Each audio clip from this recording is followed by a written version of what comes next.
5 jam diperiksa di Polrestabes Makassar, Sadap caleg DPR RI Partai Demokrat ngotot tak money politik. Politisi Partai Demokrat, Syarifuddin Daeng Puna alias Sadap telah diperiksa di markas Polrestabes Makassar, Minggu, 10 Maret 2024, siang. Sadap diperiksa oleh pihak kepolisian terkait dugaan kasus money politik dalam konteks masa kampanye pemilu 2024. Sebelumnya, caleg DPR RI Dapil Sulsel ini membagikan uang ke warga di Pantai Losari, Kota Makassar. Atas kasus tersebut, Sadap ditetapkan sebagai tersangka kasus money politik. Dalam kesempatannya, Sadap mengaku telah menjalani interogasi oleh pihak kepolisian terkait dugaan kasus money politik.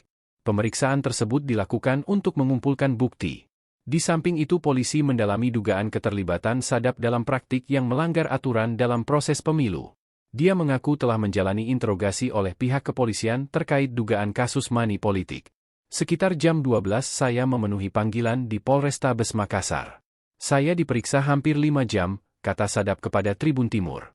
Selama pemeriksaan, Sadap diminta memberikan klarifikasi dan penjelasan terperinci terkait tuduhan yang diarahkan padanya.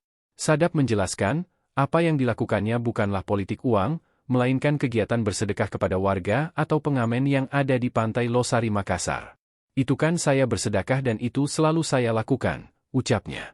Menurutnya, hal tersebut hanya dapat dikatakan sebagai pelanggaran jika ia membawa alat peraga kampanye, APK, saat memberi uang.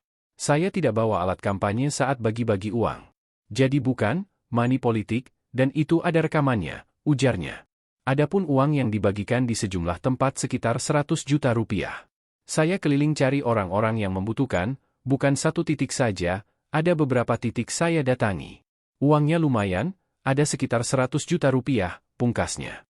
Meskipun menjalani proses pemeriksaan intensif, Sadap menegaskan bahwa dirinya tidak berada dalam status penahanan oleh pihak berwenang.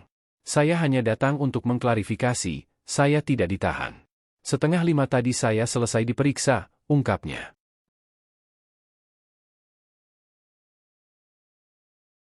Download Tribun X sekarang, menghadirkan lokal menjadi Indonesia.